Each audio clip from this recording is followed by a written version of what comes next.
You can never plan for everything. There's always a point where it's time to stop talking and just start doing.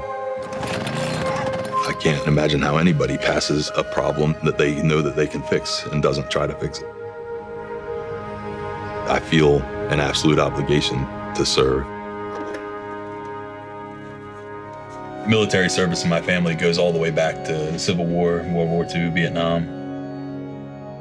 There was never a moment where I thought I wouldn't become a soldier.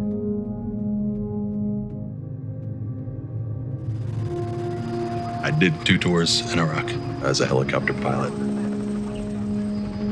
But then I got injured.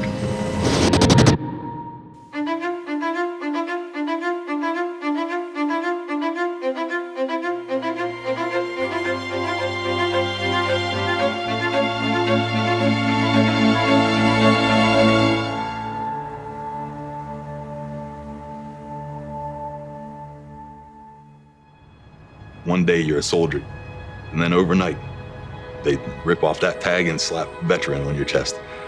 And they don't really tell you what veteran means. What is a veteran? What is it going to be a veteran? He was an amazing pilot. And he was literally pulled out of Iraq and dropped home with 3 kids. Before I went in the military, math was the thing where people were like, hey, you are really, really good at this. It's the thing that helps me understand the universe. I thought, okay, I'll go get a physics degree of some kind. He couldn't do it.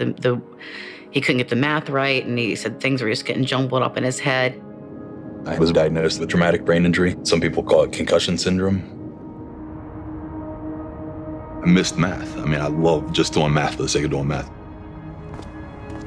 And so I rethought myself a new way of doing math.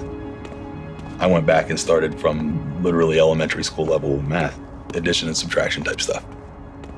I applied to Pitt and was accepted to the engineering program, and I wanted to see if I could be involved as an engineer in helping veterans and helping the people I care about. Is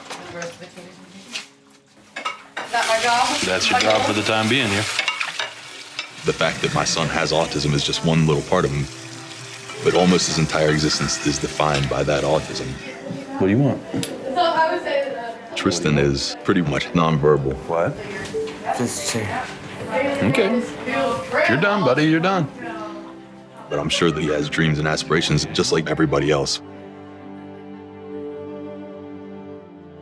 It's hard to want so badly to know what they're thinking and to not be able to.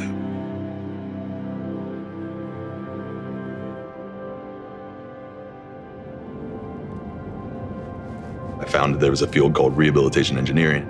It's technologies that improve people's quality of life and their independence. I thought, man, if my son's ever going to be independent, he's going to have these kind of things around him. If you look up rehabilitation engineering, the first thing that pops up is the place here in Pittsburgh. And I thought, man, I got to go be a part of that.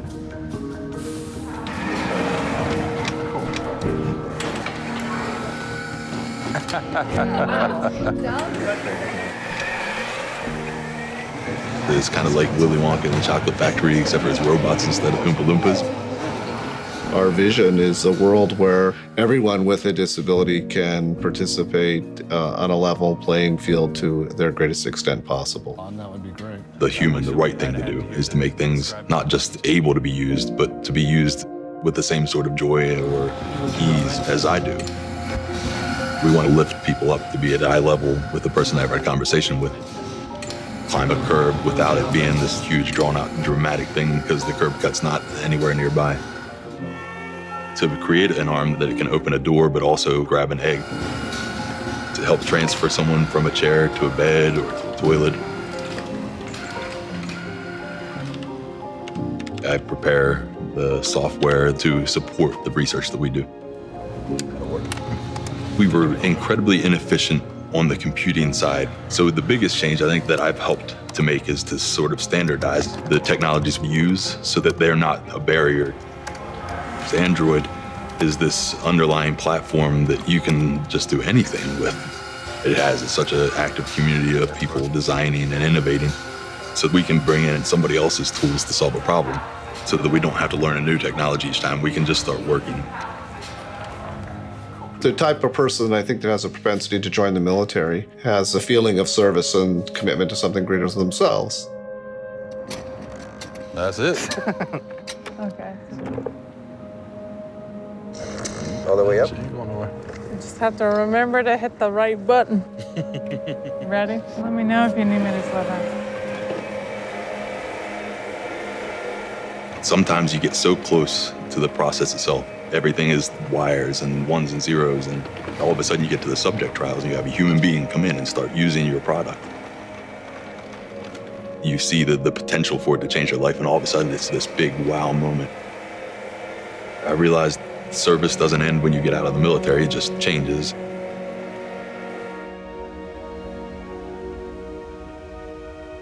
They're so tough, my children. They're so much tougher than I am. Every now and then I'll see them solve a problem. I'm like, man, if they can do that, they're gonna be just fine. Those moments come to me and I feel such peace all of a sudden. Will I ever get to talk to my son?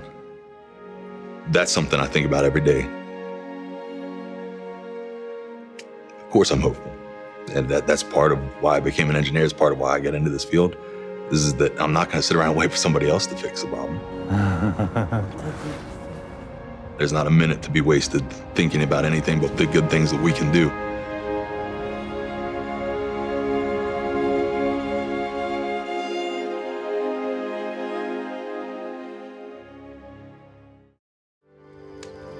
A lot of us, we live in two worlds. I love innovation, but my culture is heavily rooted in tradition. There's this constant struggle where I feel like I'm walking this tightrope and I'm trying to figure out, who am I amongst this?